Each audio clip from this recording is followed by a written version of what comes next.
8h47, de volta com Folha no Ar, primeira edição. Ao vivo aqui pela Folha FM 98,3.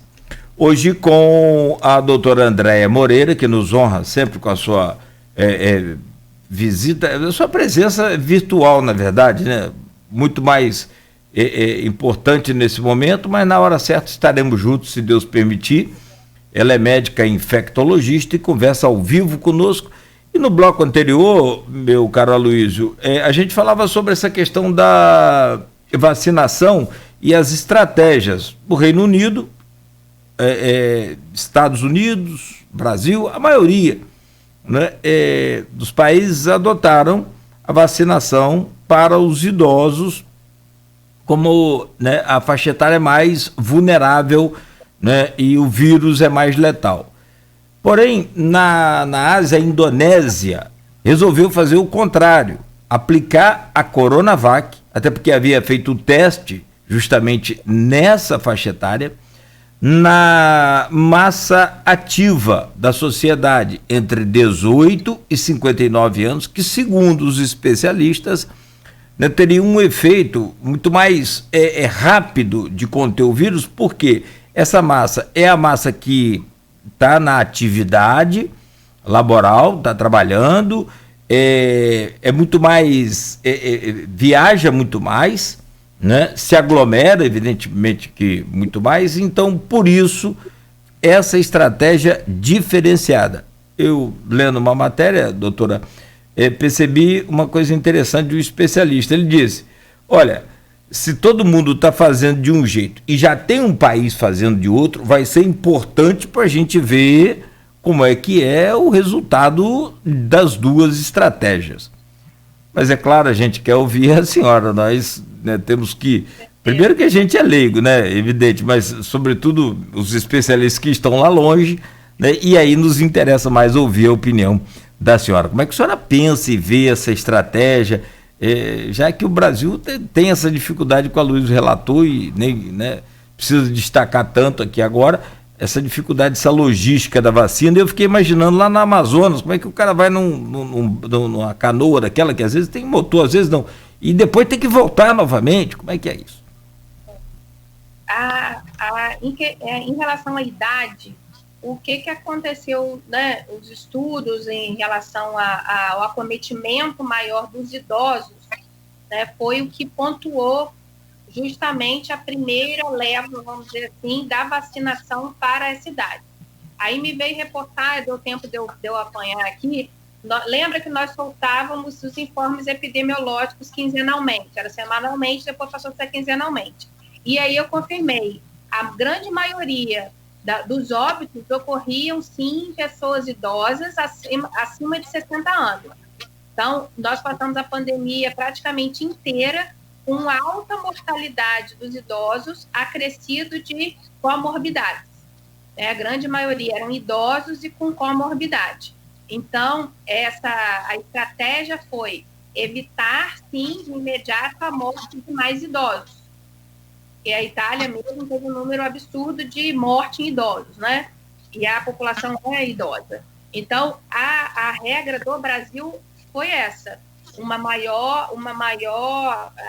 destino da vacina, principalmente naquela população onde estava ocorrendo uma maior mortalidade. Não acho errado o que fizeram lá, e também teve a ver com a relação ao estudo da vacina, né? Uma coisa puxou a outra.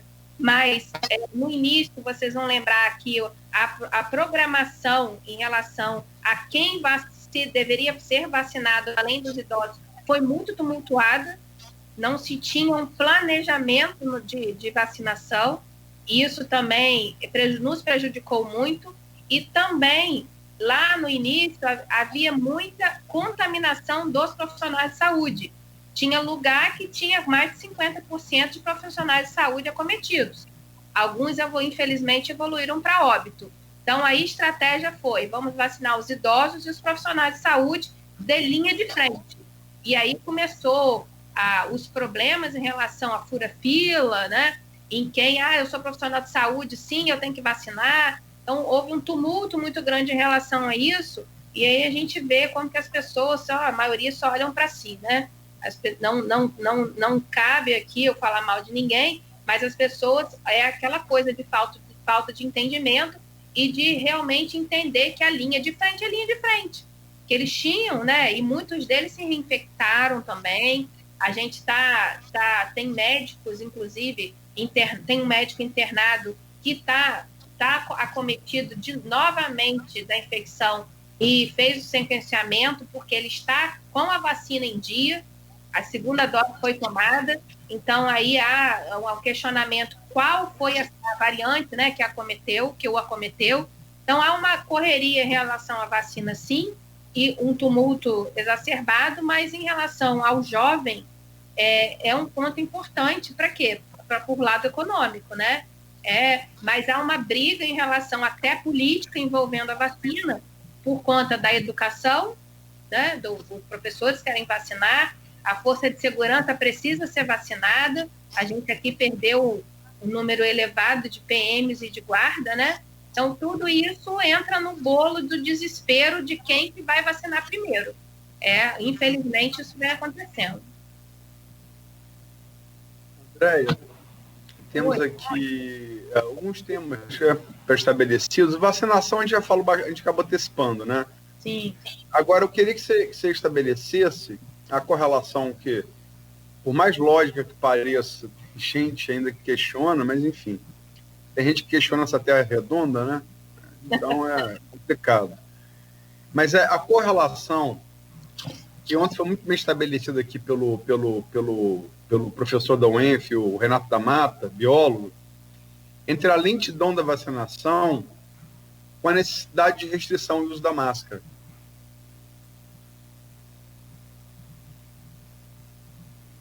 Não entendi. Andréia? Não entendi. A correlação entre a lentidão da vacinação no Brasil e a consequente necessidade de manutenção da restrição de circulação e de uso da máscara. Isso é importantíssimo, né? As pessoas têm que entender que quando vacinadas, Aloysio, elas não estão liberadas para não usar a máscara. Isso tem que ser entendido, tá? Por quê? Para isso acontecer, há uma necessidade de mais de 70% da população estar vacinada e a gente concretizar que o vírus não está mais circulando como antes. O risco de transmissibilidade dele tem que estar baixo. Então, até isso acontecer, é importante o entendimento e a necessidade do uso de máscara. E o uso da máscara, ela precisa ser correta.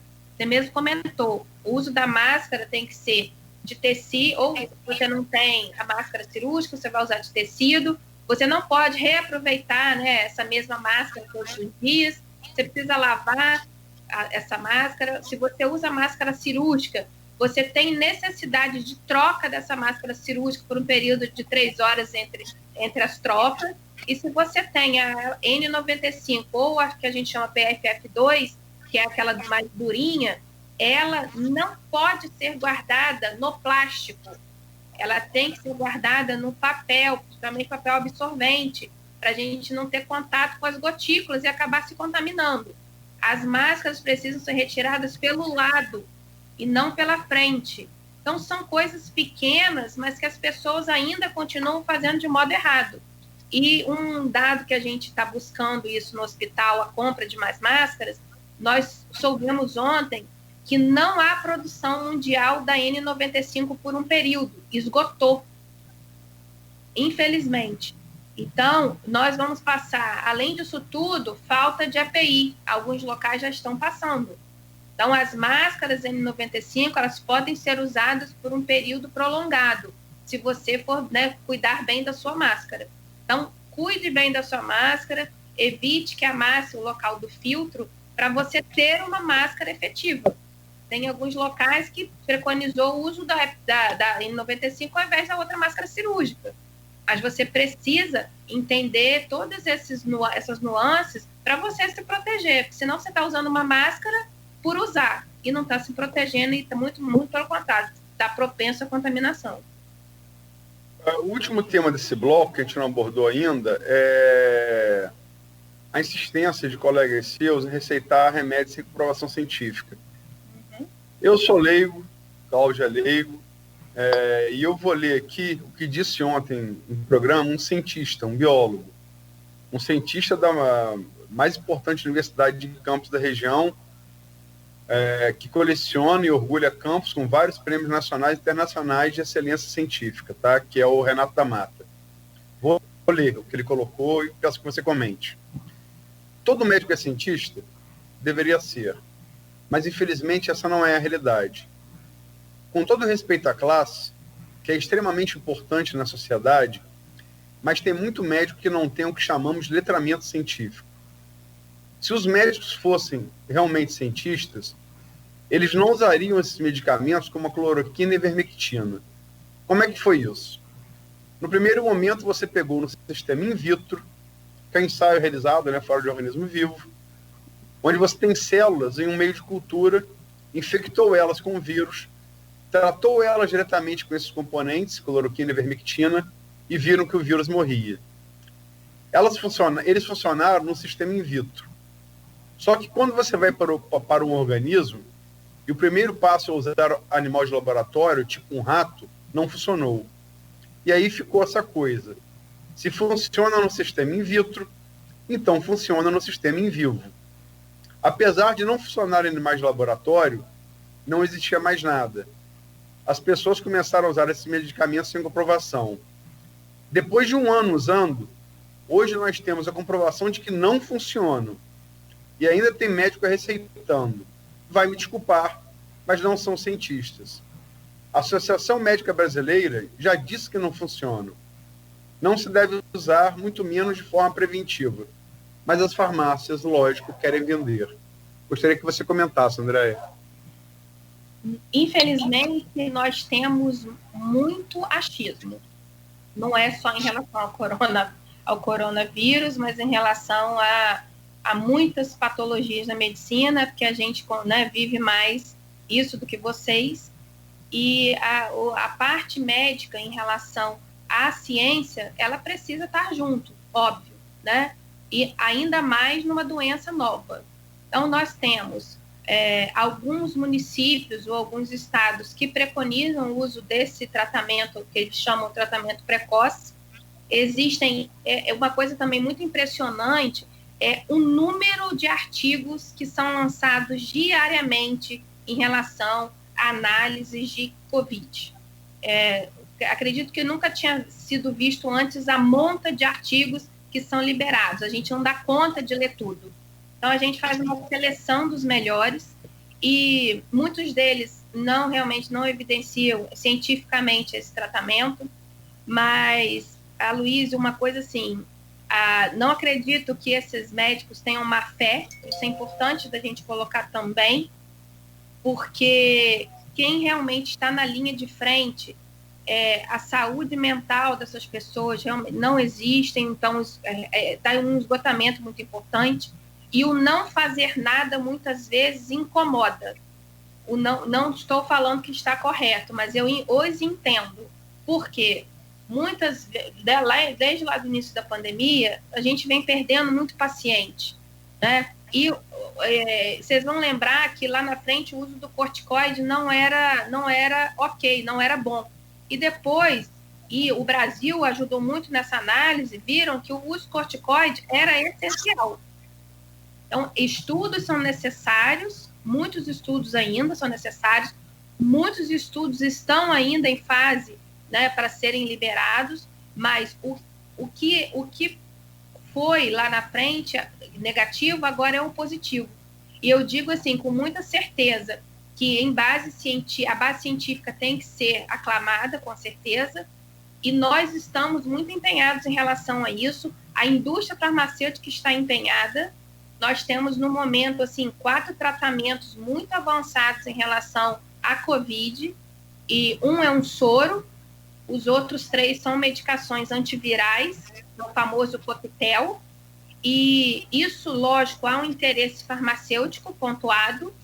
A Anvisa liberou uma medicação que chama Remdesivir para o coronavírus, SARS-CoV-2, mas aí eu digo a vocês, adianta liberar uma medicação e a gente não conseguir ter acesso a ela?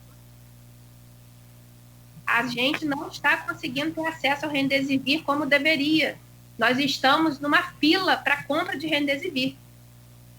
Uma outra droga, que é o tocilizumab, que alguns, mesmo sem evidências científicas, estão sendo feitas em protocolos de alguns hospitais bons, que estão ainda, alguns deles fazem parte de ensaios clínicos, eles estão se antecipando ao uso, mas isso daí é protocolo de cada hospital, e a Associação Médica Brasileira os deixou livre para isso é importante a gente falar, também tem que ter fila para compra. Então, nós estamos perdendo o time do uso das medicações porque ela não está liberada para uso. A partir do momento que a Anvisa libera, a gente imagina que vai ser distribuída. E é uma droga cara, então ensaios clínicos estão sendo estudados, muito avançados, alguns deles na fase 3, e a gente acredita que está muito próximo de liberação de outras drogas que são extremamente necessárias. Então, por isso, do muitos achismos, né, que isso incomoda muito a gente, mas existem muitas coisas boas surgindo. A gente só está lutando contra o tempo. A gente imagina que, quanto mais breve socorrer, mais vidas vão ser salvas. Isso daí, eu não tenho dúvida disso. Eu vou terminar, Cláudio, não sei se você vai querer fazer uma pergunta, eu vou terminar lendo aqui uma última pergunta para você, feita por uma telespectadora do streaming, e depois vou ler outras 2 mensagens que recebi aqui, que não são perguntas, mas acho que são importantes ser lidas. A pergunta é da Ana Celina Ágil Rocha de Azevedo. Doutora, diante dessas colocações, quais seriam os procedimentos médicos para quem tem os primeiros sintomas? Posso responder já? Lógico. O importante, Ana Celina, é vocês detectarem que vocês estão com sintomas. Tem pessoas que têm sintomas respiratórios leves, mas algumas delas não evoluem bem. Então, vocês, diferente lá da frente, que a gente falava, não, fique em casa, não procure médico, isso já mudou há muito tempo. Então, vocês procurem o médico, vocês precisam ser guiados a fazer a medicação prescrita específica de determinado sintoma, para se evitar, e vocês precisam fazer exames. Algumas pessoas, a gente está vendo muito claramente agora com essa cepa, pessoas que, por exemplo, a gente pede dedímero, que é um exame importante para a gente detectar se a pessoa tem ou não possibilidade de ter trombose. E a gente está vendo que pessoas rígidas, sem comorbidade, apresentam um dedímero alto, apresentam alguns marcadores inflamatórios elevados. E isso é questão individual. Então, nós não sabemos quem vai evoluir bem e quem vai evoluir mal. Então, você que está com algum sintoma precisa realmente procurar atendimento e você precisa ser revisto depois. Não é simplesmente ir para casa, esperar a falta de ar acontecer e retornar. Eu volto a falar, a gente casa com o paciente. Ele precisa retornar ao local de atendimento para justamente verificar essas taxas e o acompanhamento e a prescrição de mais medicações, caso for preciso. Os comentários que eu queria ler aqui, um é contundente e o outro é de esperança. O contundente é de Pedro Viana. Todos os negacionistas da vacina deveriam assinar um documento que nunca tomarão a vacina, nem ele, nem seus parentes diretos. É a sugestão aí do Pedro Viana. Contundente, veemente, mas que acho que exprime a revolta das pessoas que pensam com os negacionistas, né? Porque os negacionistas, eles causam dano não só a si próprios, que acho até um direito. Eu, por exemplo, sempre falo isso, quando alguém fazer uma barbeiragem, no trânsito, quer me envolver no acidente. Eu respeito o direito ao suicídio, até filosoficamente, desde que não queira me envolver nele, né? E os negacionistas são suicidas que querem mover outros no suicídio coletivo deles. Mas agora, boa notícia, para a gente fechar, pelo menos minha participação nesse programa, vem de um colega seu, uma referência na psiquiatria de Campos, que é o Flávio Mussa Tavares, né? Uma pessoa da melhor qualidade, além de excelente médico, um grande ser humano. E ele manda mensagem aqui no grupo. Foram 13 dias de internação, 5 na UTI. Não fui entubado. Já respiro sem um catéter nasal. Último dia de antibiótico. Agradeço as moções de saúde e recuperação de todos os companheiros. O direito à saúde é para todos. Solidariedade e fraternidade hão de ser os parâmetros da nossa sociedade. Flávio, um abraço. Daqui a pouco você está conosco aí. Que bom, que bom. É muito querido, Flávio. Extremamente querido. Que bom que ele se recuperou mais uma vez. Graças a Deus. Bom, que usemos máscara, álcool em gel, água e sabão e, de preferência, se puder manter o isolamento, mantenha, né? Faça aí o sacrifício que for possível, mas, sobretudo, o distanciamento. Esse aí tem que ser fundamental, porque as filas de bancos, supermercados, às vezes com fila, o pessoal fica ali pertinho um do outro, parece que, né, o mundo vai acabar hoje. Está meio complicado de fato, mas não vai não. Pode manter o distanciamento que sua hora, né, de entrar ao estabelecimento que você deseja vai acontecer. Doutora, mas eu falando isso não vale nada. Eu quero o aval da senhora aí, agradeço muito, com certeza o Aloysio, o Carlos Alberto, toda a equipe nossa, né, o Folha no Ar primeira edição, né, pelas incansáveis horas que a senhora dedicou aí, e dedica, evidentemente, né, ao tratamento, à prevenção, sobretudo, né, da Covid-19, e também mais o esforço de estar aqui conosco, mesmo independente de plantão, às 6h30 da manhã, no Folha no Ar primeira edição. Queria deixar meu agradecimento a vocês, é sempre muito bom participar, é um programa muito rico, de muita troca, a gente sempre aprende com vocês e vocês conosco, e isso é importantíssimo, e parabenizá-los, né, pelo empenho frente à pandemia. A gente sempre contou com vocês foram peças fundamentais nessa pandemia, em relação ao jornalismo, né, de primeira, de muita qualidade. Isso sempre é engrandecedor. Eu gostaria só de deixar uma palavra, Cláudia Aloysio, de esperança, né? A gente fala muito em número de óbitos, fala em mortes, mas nós temos um número expressivo de recuperados, graças a Deus, né? As pessoas estão se recuperando, muitas pessoas são recuperadas, muitas pessoas também que tiveram leitos de CTI estão recuperadas. Deixo aqui meu sentimento, um abraço para as pessoas, aqueles entes que tiveram, né, mortes na sua família, muita força, né, para continuar, a saudade fica, mas a gente precisa ter esperança de dias melhores onde está surgindo, né? A gente não vai viver nessa nebulosidade, mas a gente precisa sim se conscientizar que cada um precisa fazer o seu papel, e é um papel importante, e é um papel definitório. A gente precisa entender que o uso de máscara não pode ser, né, deixado de lado. O uso de álcool gel, a lavagem das mãos, você ter cuidado ao estar falando com outra pessoa e sua máscara cair, você endireite a máscara da melhor maneira possível, você tenha distanciamento social e evite aglomerações.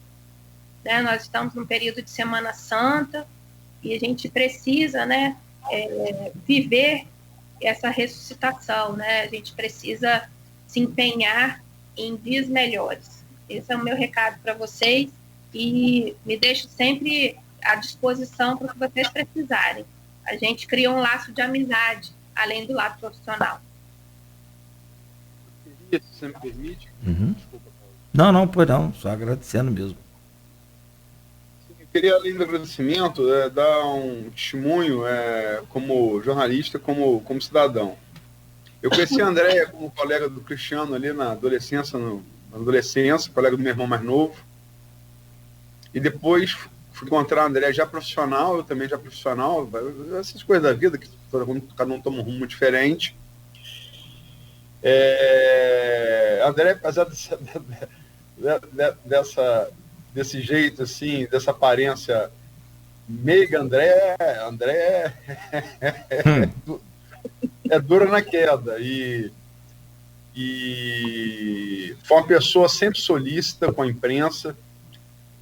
Quando ligava, mandava mensagem para ela de manhã, não podia, ela atendia, retornava à noite, nunca deixou de retornar, né? Nessa primeira fase da pandemia, em 2020, foi uma figura, e falo isso sem fazer nenhum favor, eu não sou de jogar confete, mas foi uma figura primordial para que o que foi ruim não fosse muito pior para Campos. Nesse ponto, é uma credora da sociedade, né? Não é devedora, é credora, assim como o Charbel agora, o Rodrigo agora, né? E tem um poema de um líder da independência cubana, bem anterior à Revolução Cubana, ali do século XIX, chamado José Martí, que dizia assim: em vocês vai esperança humana. E é o que eu sinto pela Andréia, pelo Charbel, pelo Rodrigo, pelo Nélio, por todo mundo da linha de frente, não só os médicos, os auxiliares de enfermagem, que é quem ficam ali diretamente com o doente, os enfermeiros, os fisioterapeutas, que são fundamentais na recuperação, o pessoal da portaria, o pessoal da limpeza. Em todos vocês vai esperança humana. Tá? Muito obrigado, e que a gente passe por isso o menor número de perdas possível. E, gente, consciência. Máscara, lavar as mãos, vacinação, né? E não tem outro jeito, infelizmente, até que chegue esse descenso que a André projetou aí, da segunda quinzena para o final de abril, distanciamento social. Não tem outra solução.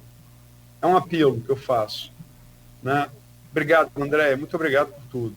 Obrigada a vocês, gente. Suas palavras são muito bem-vindas, Aloysio. Estamos juntos. Sucesso, amiga. Saúde, se cuide aí. Um grande abraço. Beijão. Fica com Deus também. A Luísa amanhã de volta às 7 da manhã. E tem um termo que você usa que é briga de foice no escuro em nossa página, às vezes, respeitando as regras que a gente naturalmente impõe. Mas a briga de foice amanhã vai ser à luz do dia, né? Brincando, né? Claro, com respeito. Vamos receber aqui dois convidados bacanas, jovens, o Heraldo, e vamos receber também o Gilberto, um que é da esquerda, outro que representa aí a direita. Então estaremos juntos amanhã de volta às 7 da manhã com Folha no Ar, primeira edição, amanhã, sexta-feira santa. Vou esperar que a sexta-feira santa ilumine os corações aí de Gilberto Gomes, né? Candidato a vereador pelo PT na última eleição, estudante universitário, secretário de comunicação do PT municipal, e o Heraldo Duarte, também estudante universitário, né, representante aí da direita, mas da direita pensante, né? Exato. Não da direita oligofrênica, da direita delirante, da direita obscurantista, né? Da direita que um grande nome da direita brasileira, Delfim Neto, chamou de direita cultural. O Heraldo não. O Heraldo, você pode não concordar com o que ele fala, como não pode concordar com o que o Gilberto fala, mas eles o fazem em excelente nível de dialético, de argumentação, e sem levar a coisa para o campo pessoal, onde se confrontam as ideias e não as pessoas, que é como deveria ser a política, né? Por aí. Exatamente. Mas, de qualquer maneira, vamos trazer aqui, irmão, protetor bucal, aquele capacete de boxe para se proteger. Perfeito. Não, na verdade a gente fica só aqui dando uma estigadazinha de vez em quando. Nada, mas como no UFC vão ser 3 assaltos, né? Uhum. 3 assaltos. Eu já preparei o sinozinho aqui. Pim! O UFC por título são 5, mas quando não é por título são 3 assaltos, né? Certo. Mas enfim, e outra coisa, 2 jovens, né? 2 jovens. E é bom saber o que atrai a juventude universitária, pensante, tanto na direita quanto na esquerda. ninguém é senhor da razão. Aprendamos um pouco com os dois amanhã. Se Deus quiser. Bom dia, boa quinta-feira, se cuida, amigo, e até amanhã. Cuida também, todos nós. Amém. Amém. Um abraço. 9h18, fechamos aqui o Folha no Ar, primeira edição, de volta amanhã às 7 no oferecimento dos laboratórios Plínio Bacelar, Clínica Proteus e de Dumas Baterias.